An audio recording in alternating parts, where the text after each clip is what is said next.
నమస్తే welcome to Dootha media. ఆలయ విశిష్టత.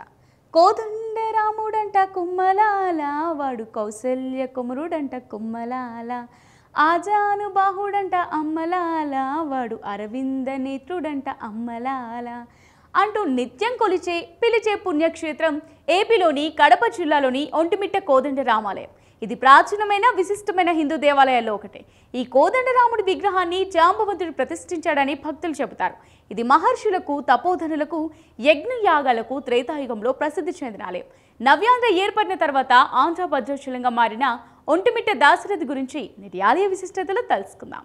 కోదండరామాలయం ఏపీలోని కడప జిల్లాలో ఉంది. కడప నుంచి రాజంపేటకు వెళ్లే మార్గంలో 27 కిలోమీటర్ల దూరంలో ఒంటిమిట్ట ఉంది. సీతారామ లక్ష్మణుల విగ్రహాలను ఏకశిలలో ఉండడంతో ఈ క్షేత్రాన్ని ఏకశిలా నగరం అని పిలుస్తారు. ఉమ్మడి ఏపీ విభజన తర్వాత ఒంటిమిట్టను ఆంధ్ర భద్రాచలంగా పిలుస్తున్నారు. ఇక్కడి మూలామూర్తులు సీతాదేవి లక్ష్మణస్వామితో కలిసి కోదండరాముడుగా శ్రీరాముడు దర్శనమిస్తారు. త్రేతాయుగంలో మహర్షులు యజ్ఞ యాగాలు చేస్తుండగా రాక్షసులు తరచుగా భంగం కలిగించేవారట. అప్పుడు మృకండు మహర్షి, శృంగి మహర్షి శ్రీరాముని ప్రార్థించడంతో దుష్ట శిక్షణ కోసం స్వామివారు సీతాలక్ష్మణ సమేతుడై ఇక్కడికి వచ్చారని చెబుతారు. శ్రీరాముడు కోదండం ధరించి పిడుబాకుతో రాక్షస సంహారం చేసి మహర్షుల యజ్ఞయాగాలు నిరాటంకంగా సాగేలా చేశాడని ఒక కథనం ప్రాచుర్యంలో ఉంది. కోదండం ధరించడం చేత శ్రీరాముడిని ఇక్కడ కోదండరాముడిగా కొలుస్తారని భక్తులు చెబుతారు. అంతేకాదు శ్రీరామునికి రిటర్న్ గిఫ్ట్ గా ఆ మహర్షులు సీతారామ లక్ష్మణుల విగ్రహాలను ఏకశిలగా చెక్కించారని, తర్వాత జాంబవంతుడి ఈ విగ్రహాలను ప్రాణప్రతిష్ఠ చేశారని ఇక్కడి ప్రజల విశ్వాసం. ఈ దేవాలయంలోని మూల విగ్రహాలలో రాముని విగ్రహం పక్కన హనుమంతుడు ఉండడు. అందుకే హనుమంతుడి విగ్రహం లేని రామాలయం భారతదేశంలో ఇదొక్కటే అని చెప్పొచ్చు.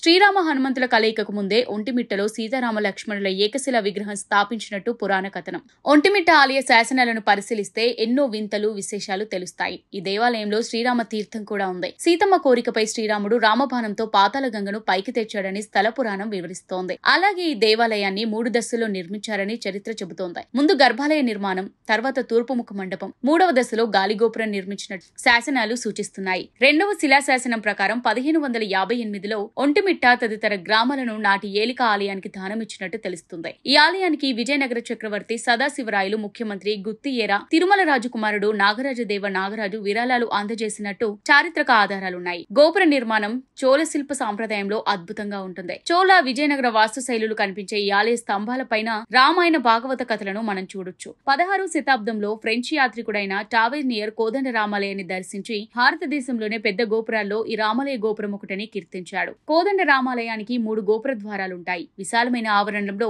ఆలయ ముఖద్వారం ఎత్తు సుమారు 160 అడుగులుంటుంది. 32 శిలాస్తంభాలతో రంగమండపాన్ని అద్భుతంగా మలిచారు. గోపురాలు చోళ పద్ధతిలో ఉండగా రంగమండపం నిర్మాణం విజయనగర శిల్పాలను పోలి ఉంటుంది. చోళులు, విజయనగర రాజులు, మట్లి రాజులు ఈ ఆలయాన్ని 3 దశలుగా నిర్మించారని కథనాలున్నాయి. ఒంటిమిట్ట వాసి, ఆంధ్ర వాల్మీకి అని పేరొందిన వావిలి కొలను సుబ్బారావు ఈ రామాలయాన్ని పునరుద్ధరించాడని చెబుతారు. స్వామికి ఆభరణాలను చేయించడంతో పాటు రామసేవ కుటీరాన్ని నిర్మించాడని అంటారు. ఇటు ప్రౌఢదేవరాయలు ఆస్థానంలోని అయ్యల తిప్పరాజు కవి శ్రీ రఘువీర శతకాన్ని రచించగా పోతన అయ్యలరాజు రామభద్రుడు, ఉప్పుగుండూరు వెంకట కవి, వరకవి లాంటి మరెందరో కవులు కోదండరామునికి కవితార్చన చేశారని చరిత్ర చెబుతోంది. ఒంటిమిట్టలో శ్రీ రాములూరి కళ్యాణం పున్నమి వెన్నెల్లో రాత్రిపూట మాత్రమే జరుగుతుంది. సాధారణంగా విష్ణుమూర్తి, లక్ష్మీదేవి వివాహం పగలు జరుగుతుంది. అయితే తన అక్క లక్ష్మీదేవి పెళ్లిని చూడలేకపోతున్నానని చంద్రుడు చాలా బాధపడుతుండగా అప్పుడు నీ కోరిక రామవతారంలో తీరుతుందని చంద్రుడికి వరమిస్తాడట విష్ణుమూర్తి. అందుకే ఈ ఆలయంలో నవమి రోజు కాకుండా చైత్రశుద్ధ పౌర్ణమి రోజు సీతారాముల వివాహం జరుగుతుందని పురాణ కథనం ప్రాచుర్యంలో ఉంది. మరో కథనం ప్రకారం చంద్రవంశ రాజులైన విజయనగర రాజులు తమ కులదైవానికి తృప్తి కలిగేలా రాత్రి వేళ రాములూరి కళ్యాణాన్ని జరిపించే ఆచారాన్ని మొదలు పెట్టారంటారు. ఏది ఏమైనా ఇక్కడ రాములూరి కళ్యాణం విభిన్నంగా జరుగుతుందని చెప్పవచ్చు. అలాగే ఏటా చైత్రశుద్ధ నవమి నుంచి బహుళ విధియ దాకా బ్రహ్మోత్సవాలు నిర్వహిస్తారు. చతుర్దశి నాడు కళ్యాణం, పౌర్ణమి రోజున రథోత్సవం ఉంటాయి. నవమి రోజున కవి పోతన జయంతి నిర్వహించి కవి పండితులను సత్కరిస్తుంటారు. 2002లో జరిగిన బ్రహ్మోత్సవాల సందర్భంగా ఆలయ సమీపంలో మహాకవి పోతన విగ్రహాన్ని ఆవిష్కరించారు. ఒంటిమిట్ట రామాలయాన్ని సందర్శించే వారికి ఆకర్షించే అంశాల్లో ఇమాం బేగ్ బావి ఒకటి. ఇమాం బేగ్ 1640లో కడపను పరిపాలించిన అబ్దుల్ నబీ ఖాన్ ప్రతినిధి. ఒకసారి రామాలయానికి వచ్చిన ఆయన మీ దేవుడు పిలిస్తే పలుకుతాడా అని భక్తులను ప్రశ్నించారట. చిత్తశుద్ధితో పిలిస్తే ఖచ్చితంగా పలుకుతాడని వారు సమాధానం ఇవ్వగా ఆయన 3 సార్లు రామయ్యను పిలిచాడట. అందుకు ప్రతిగా 3 సార్లు ఓ ఓ అని సమాధానం వచ్చిందని చెబుతారు. దీంతో స్వామి భక్తుడిగా మారిపోయిన ఇమాం బేగ్ ఆలయ నీటి అవసరాల కోసం ఒక బావిని తవ్వించారట. ఆయన పేరు మీదుగానే ఇక్కడ బావిని ఇమాం బేగ్ బావిగా నేటికి పిలుస్తున్నారు. ఇందువల్ల కేవలం హిందువులే కాదు, ముస్లింలు కూడా ఈ ఆలయాన్ని దర్శించుకుంటారు. ఇంతటి విశిష్టతలు కలిగిన ఈ ఆలయ నిర్వహణను తిరుమల తిరుపతి దేవస్థానం నిర్వహిస్తోంది. ఈ ఆలయానికి చేరుకోవడానికి రాష్ట్ర నలుమూలల నుంచి రవాణా సౌకర్యం అవైలబుల్ గా ఉంది. ఇది వాటి ఆలయ విశిష్టత. మరో ఆలయ విశిష్టతతో మళ్ళీ కలుద్దాం. Keep watching the తమిడియా.